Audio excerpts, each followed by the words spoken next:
केडियानॉमिक्स के फाउंडर सुशील केडिया जुड़ गए हैं। उनसे जानते हैं कि किन शेयरों में तगड़े एक्शन आपको दिखाई दे रहे हैं। Sushil ji, good morning. वो गोवा में आपने कहा था कि 1000 पॉइंट की रैली से पहले 1000 पॉइंट का ड्रॉप आएगा। अब काफ़ी बड़ा ड्रॉप तो आ रहा है मार्केट में। ये यहीं पर रुकेगा या फिर अभी और ड्रॉप बाकी है निफ्टी में? क्या 23,323,200 बचेगा या नहीं? अनुज जी, देखिए ये कॉम्प्लेक्स सेटअप है, तो इसमें अगर पीसीआर इस चार्ट को निफ्टी की मेरे स्क्रीन से दिखा पा रहे हैं, तो देखिए कॉम्प्लेक्स सेटअप है। मैं अज्यूम कर रहा हूं कि शायद चार्ट दिख रही है। लेट मी चेक, चार्ट आ रही है आपको? हाँ जी, आ रही है। तो ये देखिए, ये यहाँ से हमारी जो बात हुई थी, एक बार 24,300 जाएंगे और वापस यहाँ आ जाएंगे, तो इसमें कोई बहुत बड़ा विज्ञान नहीं था। ये बेसिकली एक पैटर्न जो बन रहा है ना, कि ए बी सी हो सकता है एक बार 23,400 जाके हम वापस 24,400 वापस आए और फिर टाइम पास करते करते थोड़ा सा टाइम या गुजार सकता है बाजार कि फिर से एक राउंड वापस 30,000 का दिखा दे। ज्यादा से ज्यादा ये एक लेग हो, फाइनल बॉटम इसी जगह हो जाए, एक या दो लेयर डर के। चाहे वो अब एचएमपीवी वायरस 20 साल से है संसार में, अब उसको लेके भय बना दिया, पीवीआर को कूट दिया। बेसिकली इंड्यूस्ड फियर का मार्केट मुझे लग रहा है। मैं रॉन्ग हो सकता हूं, बट अभी ये लग रहा है बस डरा धमका के बाजार माल छीन रहा है। इतना वेरिएशन हो जाए कि क्या तो हम अगले 7-8 दिन में 23,24, 23,400, 23,300 का बॉटम बना देंगे, या 10-12 दिन में एक बार और दोबारा से उसको दिखा देंगे। इससे ज्यादा की जगह नहीं दिखती है। उसके बाद मुझे गोइंग इनटू द बजट खतरनाक तेजी अपने बाजार में लगती है, और बजट के बाद भी ये तेजी आगे सस्टेन कर जाएगी। तो अभी से बजट वाले दांव खोजने हमें चाहिए। ये मैं स्क्रीन पे जगह कम है इसलिए 26,000 ही जोड़ रहा हूँ, क्या पता 27,000 भी हो जाए हम फरवरी के मिडिल में, फरवरी के एंड तक। तो अगले कुछ दिनों में ये 400-500 पॉइंट का जो डर है, अब डरेंगे भी और कमाएंगे भी, दोनों काम तो होते नहीं, निडर होकर काम करना पड़ेगा। ओके, चलिए तो मतलब इस समय बाइंग आप सजेस्ट कर रहे हैं फिर? और स्टॉक स्पेसिफिक अगर कुछ अच्छे ट्रेड्स बता सकें तो देखिए, स्टॉक स्पेसिफिक्स में बहुत सारे स्टॉक्स हैं।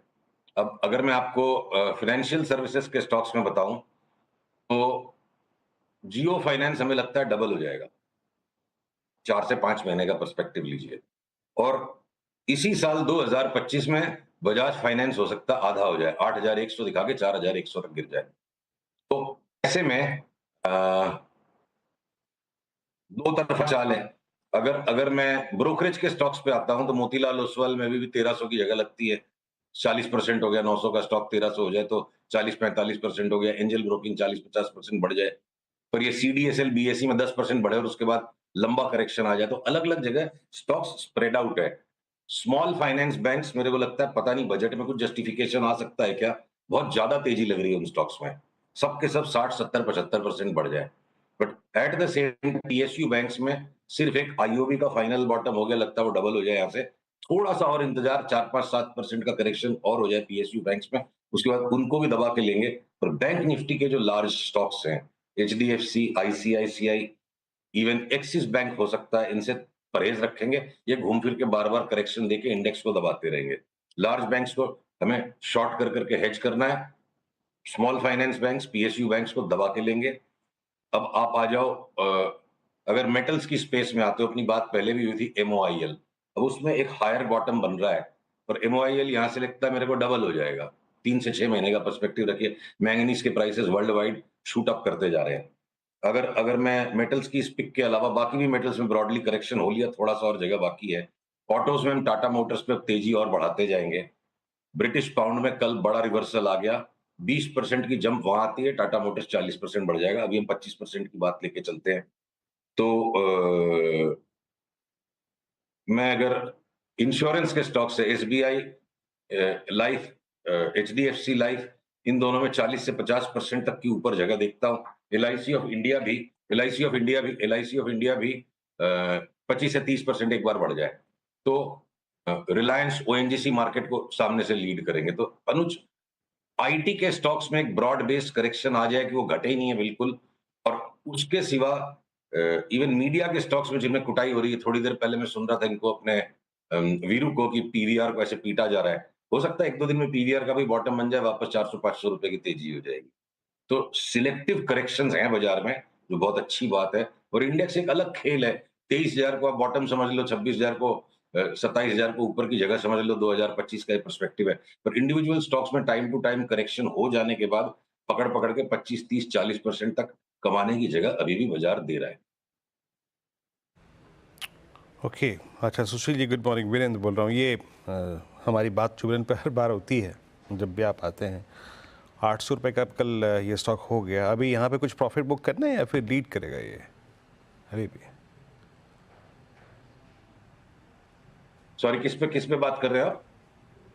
जुबिलेंट पे हम हर बार बात करते हैं और चला भी खूब तबीयत से इस बार पिछले 20 दिन में। अब थोड़ा बुक करें या फिर अभी चलने दें इसको? अभी अभी नहीं, आपके अनुसार हमारी करना क्या चाहिए?